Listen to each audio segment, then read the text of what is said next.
विश्व के कोने कोने में यूट्यूब के माध्यम से हमसे श्रीमद् भागवत सुनने वाले प्रिय सज्जनों सन्नारियों, श्रीमद् भागवत के छोटे छोटे वीडियो मैं आपको दे रहा हूँ ताकि पूरी भागवत का ज्ञान आपको हो सके।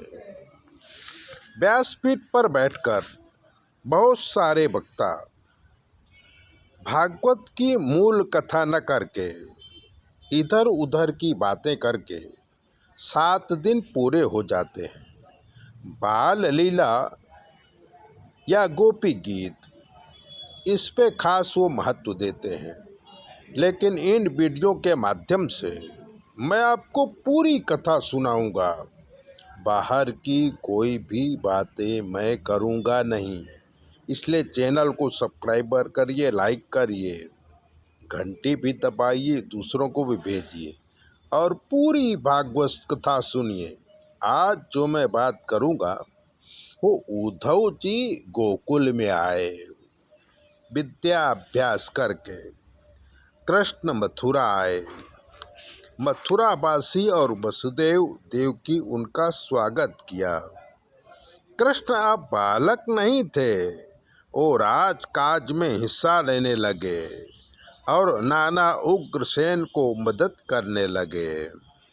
तभी उन्होंने देखा कि ज्ञानी उद्धव को अपने ज्ञान का और भक्ति का बहुत अभिमान है, इसलिए कृष्ण भगवान ने उन्हें गोकुल भेजने का निश्चय किया।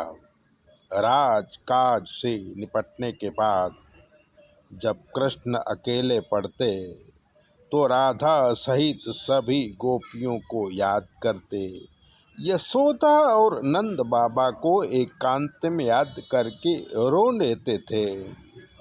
अपना कुशल समाचार देने के लिए कृष्ण उद्धव को गोकुल जाने को कहते हैं।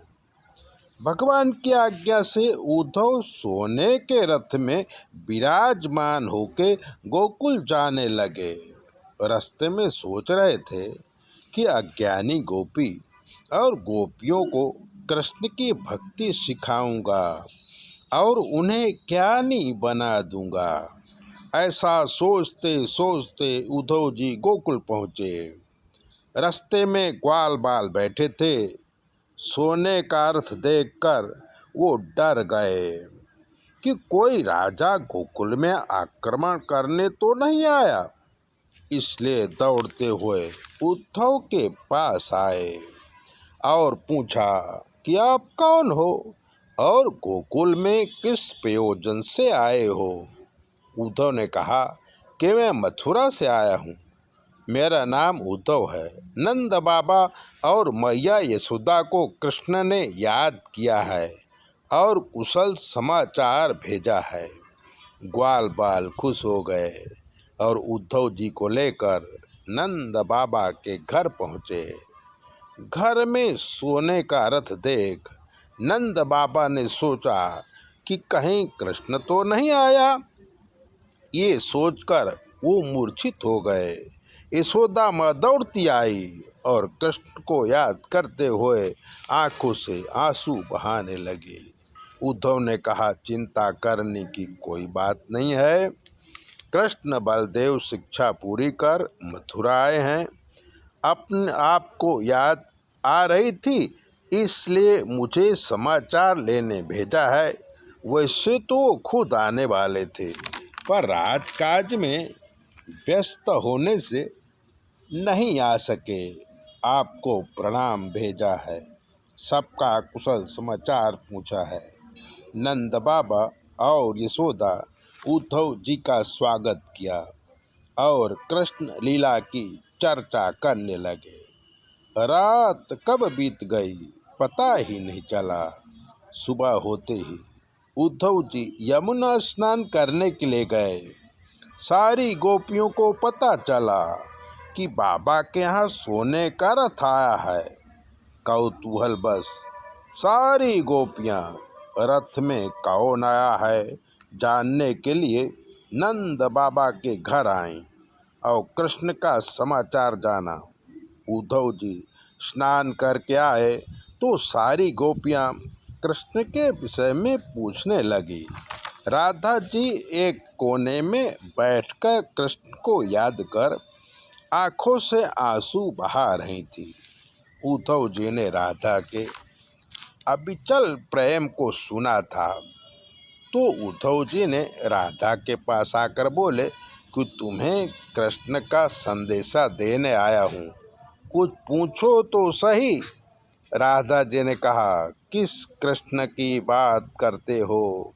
कृष्ण तो हमारे साथ में हैं, वो गोकुल छोड़ मथुरा गए ही नहीं। तब उद्धव ने देखा कि एक कृष्ण नंद और यशोदा के पास बैठे हैं, एक कृष्ण गोपियों के साथ रास लीला कर रहे हैं, एक कृष्ण ग्वाल बालों के साथ माखन मिश्री खा रहे हैं, एक कृष्ण गायों की सेवा कर रहे हैं। उद्धव जी राधा और गोपालों की प्रेम लक्षणा भक्ति से प्रसन्न हो गए और खुद कृष्ण में प्रेम में विचरने लगे। ज्ञान का अभिमान दूर हुआ। 2-4 दिन के लिए आए थे, पर 6 महीने रहकर प्रेम लक्ष्मणा भक्ति सीखी और हे कृष्ण करने लगे। ऐसे ही भागवत की कथाएं सुनने के लिए चैनल को सब्सक्राइबर करो, लाइक करो। आपके जीवन में कोई भी प्रॉब्लम है तो ज्योतिष दिखाइए 9825200108 पर फ़ोन करिए। हम आपको बताएंगे कि आपके ग्रह कैसे हैं, लेकिन हमें सुनाई देता नहीं है, इसलिए जवाब हमारी बेटी देगी। और कहीं अटक गई तो हमसे पूछ लेगी और व्हाट्सएप के माध्यम से हम आपको पूरी बात बता देंगे और उसका निवारण भी कर देंगे। चैनल सब्सक्राइबर करना मत भूलिए। जय भोले।